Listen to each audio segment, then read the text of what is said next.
तर मुंबईचा पाकिस्तान होईल।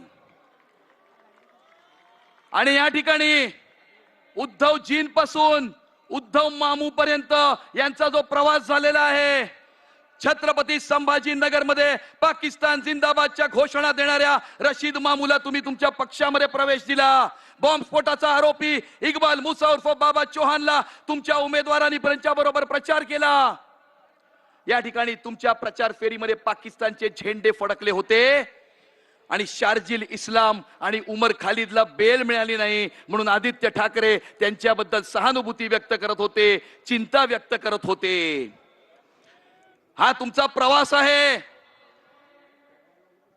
आणि आज या ठिकाणी काल जे प्रेझेंटेशन केलं, अरे तुम्ही त्यांनाच तुमच्या घरामध्ये बोलवून गळ्या भेटी घेतल्या होत्या, त्यांना आलिंगन घातलं होतं।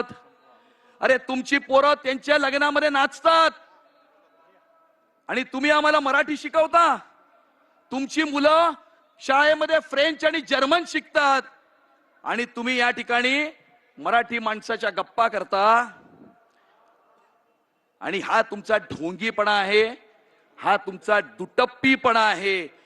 आणि तुमच्या या ढोंगीपणाच्या आणि दुटप्पीपणाच्या भूमिकेला मुंबईकर जनता येणाऱ्या 15 तारखेला जबाब दिल्याशिवाय राहणार नाही। तुमच्या या भूमिकेचा समाचार घेतल्याशिवाय ही मुंबईकर जनता गप्प बसणार नाही।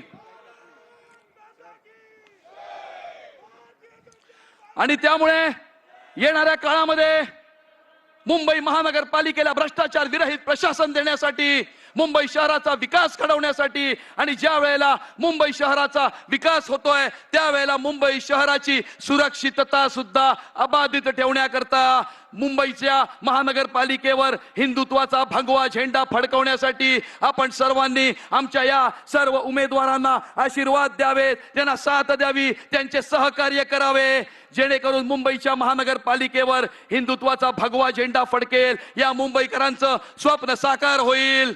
विश्वास तेरी शक्ति है, संघर्ष तेरी भक्ति है, तेरा कर्म ही तेरी विजय है, तेरी विजय है, तेरी विजय है। जय हिंद, जय महाराष्ट्र, भारत माता की जय।